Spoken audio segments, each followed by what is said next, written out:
Hello and welcome to EMA's Health and Safety Podcast.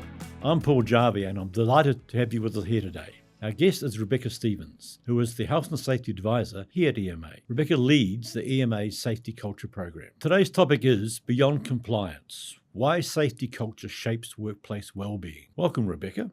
Thank you. Safety culture is a huge topic. First of all, what is safety culture? There's a lot of different ways to describe it, lots of different building blocks. But the way that I like to think about it is, what is the lived experience of your workers, particularly your frontline workers, the people at the coalface, and how does that impact their choices around health and safety? So you've got the building blocks of like manager commitment, worker engagement, your continuous improvement. You've also got your values, beliefs. What are some of the behaviors that you're doing, your attitudes? It's a real shift away from those hardcore compliance models where you're just ticking a box and, yep, we're okay for right now.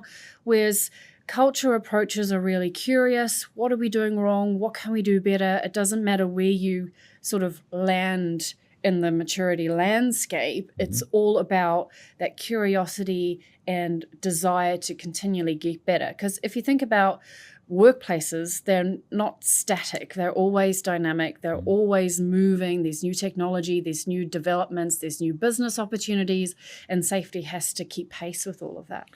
So who owns the safety culture program within the company? Everyone. Everyone is responsible for it. The tone is set from the senior leaders, so board, CEO, and your senior leadership team. The attitudes and behaviors that they exhibit are really, really important. Obviously, what you've got written down should reflect the actions that you're actually doing, but it's the reality. So if you've got a rule where everyone walking through the warehouse has to wear a high-vis and closed shoes, and the CEO is seen every week doing tours in jandals and no high-vis, that lets everybody know that the rules don't apply to everyone, they're not consistent, and people will take shortcuts. So I've heard that safety culture is measured by a maturity index. What's all that about? Yes, so there's lots of different ways to measure safety maturity. The most popular one is the DuPont-Bradley curve. Some call it the growth curve.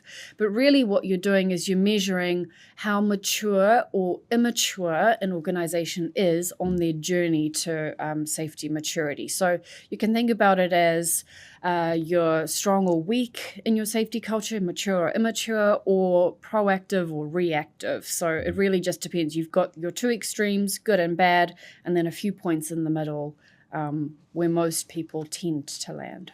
So just from your time with EMA and the questions that you get through Advice Line, where would you say most companies that you've dealt with would be on a maturity index?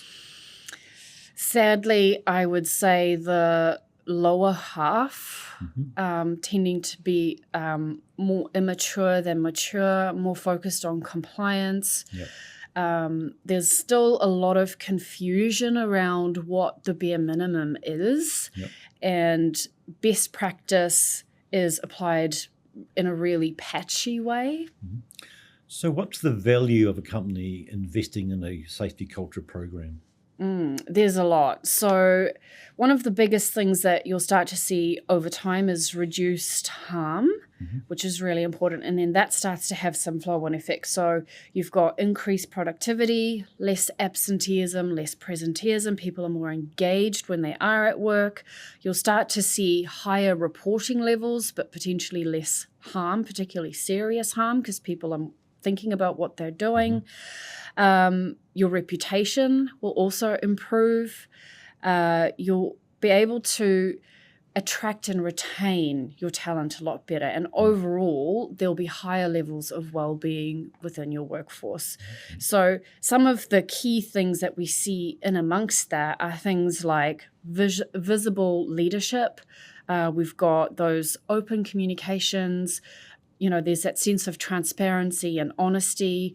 Workers can trust their leaders. Leaders feel the same about their workers. There's not this us against them mentality. You mentioned in one of our previous podcasts a just culture. That is so important, to have that sense of justice and fairness, and not this blaming, if you say something you're going to get into trouble, might not be direct, indirect, there's this sort of sense of courage, like people feel it's okay to stand up and say something. Yep. And then it also leads to things like your competency and training. Because there's this no blame culture, you've also got more of an openness to, what am I not doing well? What can I do better? And what's the gap? What are the steps that I need to take between where I am right now to being fully trained and competent to do my role?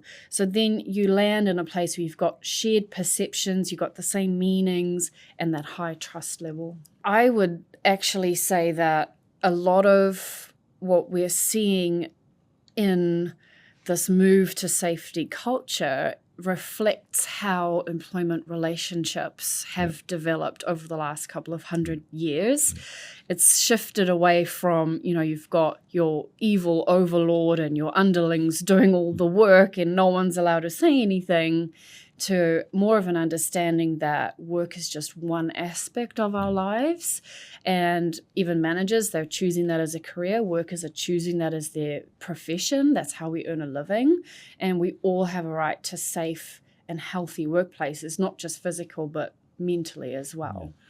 So I've heard it out in the kind of workplace areas that safety culture is either safety culture or compliance kind of model, the systems approach.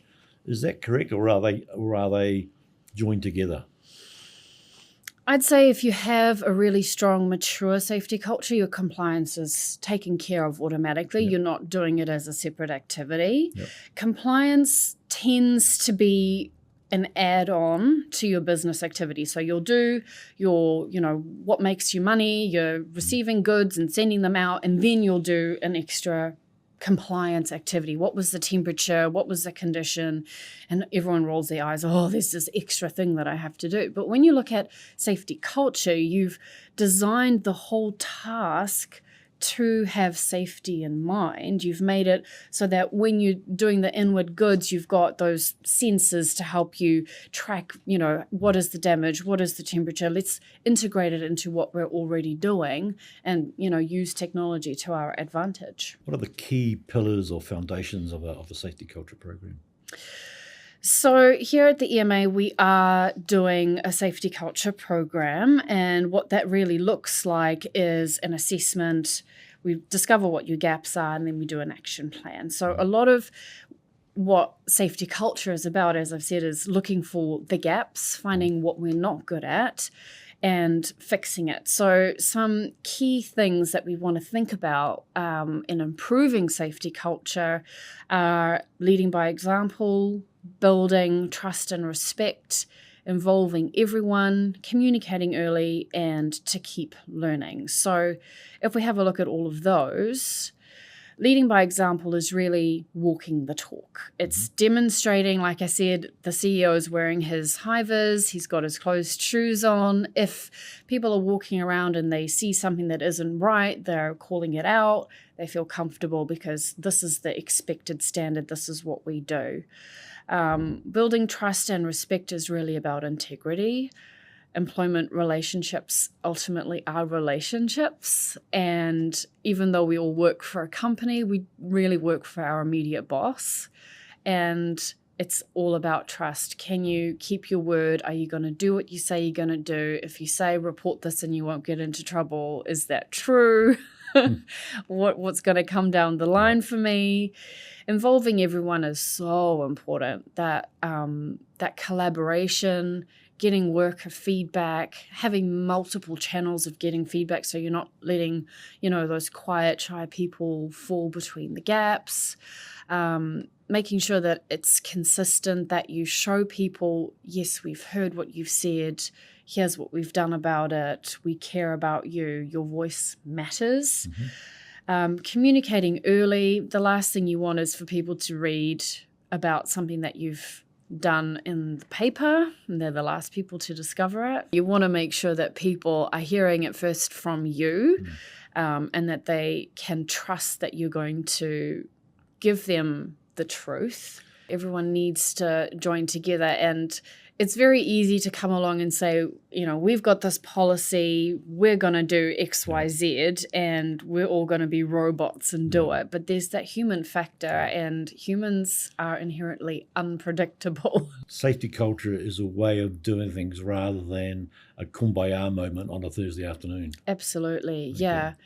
And I would say that it takes a long-term commitment to see things really change. If you think about a huge ship on the open sea, if you've been going down the compliance and, blame game for a while, it's going to take some time for that ship to change direction and for everyone to kind of see the new vision. So that was going to be my next question. How long do you think it takes to put in place a mature safety culture? I would say that it's not about a one and done mentality. You're not just going to, sign up to do a program and yay, we're now a mature safety culture company.